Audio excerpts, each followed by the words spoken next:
Singer Chinmayi Sripada గురించి ప్రత్యేక పరిచయం అవసరం లేదనుకుంటా. మంచి గాయని లెక్క, డబ్బింగ్ ఆర్టిస్ట్ లెక్క మంచి పేరు తెచ్చుకోవడంతో పాటు వివాదాలలో కూడా మంచి పాపులారిటీ కూడా సంపాదించుకుందనే చెప్పుకోవాలి. అయితే సమాజంలో మహిళలు ఎదుర్కొనే లైంగిక వేధింపులు, స్త్రీలు అత్యాచారాల గురించి, స్త్రీలు అసలు వాళ్ళు ఎదుర్కొనే సమస్యల మీద ఈమె సోషల్ మీడియా వేదిక మీద ఎప్పటికప్పుడు గలం ఇప్పుతూనే ఉంటది. అయితే తాజాగా ఈమె పెట్టిన ఒక పోస్టు సోషల్ మీడియాలో పెద్ద దుమారమే రేగిందని చెప్పుకోవచ్చు. అయితే ఇక ఈమె ప్రేమించి పెళ్లి చేసుకున్న వివాహం అని అందరికీ తెలిసిందే. వీళ్ళిద్దరికి కవల పిల్లలని కూడా తెలుసు. అయితే తండ్రి రాహుల్ ఇక బిడ్డని కౌగిలించుకోవడం మానేసిండని పెట్టింది దాంట్లో. అయితే దీంట్లో అసలు ముచ్చటి ఏందనంటే, కొద్ది రోజుల క్రితం రాహుల్ నా 2 ఏళ్ల కూతుర్ని మంచిగా కౌగిలించుకోవడానికి ప్రయత్నించిండు. కాకపోతే గా పిల్ల వద్దు అని అన్నది. ఇక దాంతో ఇక నన్ను కౌగిలించుకోమని నేను బలవంతం పెట్టాను గాని ఇక మీ పప్ప అంటే మీ నాయనకి నువ్వు అంటే ఎంత ఇష్టం అనేది ఇక నీకు తెలుసు కదా అనుకుంటా చెప్పుకొచ్చింది. ఇక ఆ తర్వాతకెళ్ళి రాహుల్ ఇక నా కూతుర్ని కౌగిలించుకోవడం అనేది ఎప్పుడు ప్రయత్నించలేదని చెప్పుకొచ్చింది. ఇక అంతేకాకుండా నేను గిట్లా ఒక పెద్ద వ్యక్తిగా గిదే పాటిస్తా. ఎందుకనంటే 6-7 ఏళ్ల వయసు ఉన్న అమ్మాయి అయినా సరే అబ్బాయి అయినా సరే గాల బుగ్గలు గిల్లనికే కూడా నేను వాళ్ళని అడిగే గిల్లుతా, అమ్మ నాయనల పర్మిషన్ తీసుకునే గిల్లుతా అని చెప్పుకొచ్చింది. అయితే ఇప్పుడు ఈ పోస్ట్ మీద ఇక పెద్ద ఎత్తున చర్చలు జరుగుతున్నాయంట.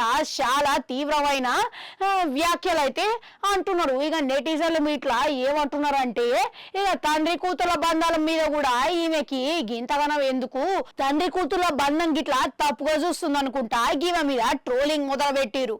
అంతేకాకుండా గుడ్ టచ్ బ్యాడ్ టచ్ అని పిల్లలకి నేర్పించుడు కరెక్టే గాని ఇక తండ్రి గిట్లా కౌలించుకోవడం అనేది ఎట్లా తప్పు అవుతుంది అనుకుంటా చాలా మంది కమెంట్ల మీద కమెంట్లు వేస్తున్నారు. ఇక నా కూతురు అంటేనేంది మా కూతురు అనకుండా అనుకుంటా కమెంట్లు పెడుతున్నారంట.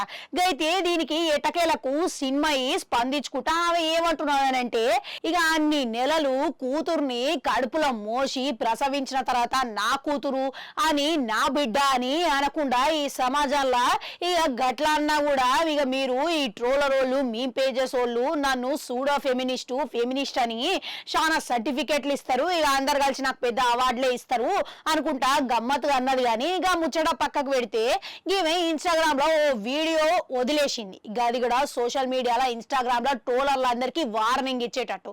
ఇక ఆమె ఈ వీడియోలో మాట్లాడుకుంటా ఏమన్నదనంటే, తండ్రి కూతుర్ల బంధం అనేది చాలా పవిత్రమైనది, కానీ నేను అది తప్పు పడతలేను. ఇక ఇది ఆయనంతటా ఆయననే తీసుకున్న నిర్ణయం. ఇక నేను గిట్లా నిర్ణయం తీసుకున్న తర్వాత నేను ఆయనని మస్తు మెచ్చుకున్నా. ఇక రాహుల్ చేసిన పని నాకు బాగా నచ్చింది. ఇక గదిగిట్లా ఆయన మీద ఉన్న గౌరవం నాకు ఇంకా పెరిగింది అని చెప్పుకుంటూ వచ్చింది. ఆయన మీ ట్రోలర్ పేజీలు మీమ్ పేజీలు గుట్లా నాకు ఎప్పుడు అంటనే ఉంటారు, ఇక ఆ పేజీలలో పెడుతూనే ఉంటారు. ఇక నాతోని ఎట్లా బతుకుతున్నాడు, ఇక నేను టార్చర్ పెడుతున్నా, ఇక నాతోని టార్చర్ అనుభవిస్తున్నాడు, ఇక వదిలేసి వెళ్ళిపో మామ, దీనికి డైవర్స్ ఇచ్చి వెళ్ళిపో మామ అనుకుంటా చాలా మంది అరుచుకుంటా చాలానే పెడుతున్నారు. కానీ ఇప్పుడు నేను చెప్తున్నా ఈనూరి, ఇక రాహుల్ నేను పెళ్లి చేసుకొని చాలా హ్యాపీగా ఉన్నాం. ఒకవేళ గిట్లా నాతోని ఎవరైనా మంచిగా ఉండలేరు, ఇక బలవంతంగా ఉంటున్నారని నాకు తెలిస్తే గిట్లా నేను దూరంగా వెళ్ళిపోతా. ఇక పైగా రాహుల్ ఎటువంటి మొగోడు అంటే ఆల్ఫా మొగోడు, ఇక మీ లెక్క గిట్లా షిట్ మొగోడు కాదు, టాక్సిక్ మొగోడు కాదు అనుకుంటా ఇక పేర్కొన్నది. ఇక ఏదేమైతే గాని దీని మీద ఆమె స్నేహితురాలైన సమంత కూడా ఎటకేలకు స్పందన చేసింది. ఇది రాహుల్ చేయాల్సిన కరెక్ట్ పని అని చెప్పింది. ఇక దాంతో కొందరు దీనికి మద్దతు నిలుస్తుంటే మరికొందరు మాత్రం మస్తుగా ట్రోలింగ్ చేస్తున్నారు. ఇక ఏదేమైనా కానీ సోషల్ మీడియాలో ఈ టాపిక్ అనేది, ఈ వీడియో అనేది మస్తు వైరల్ గా మారింది.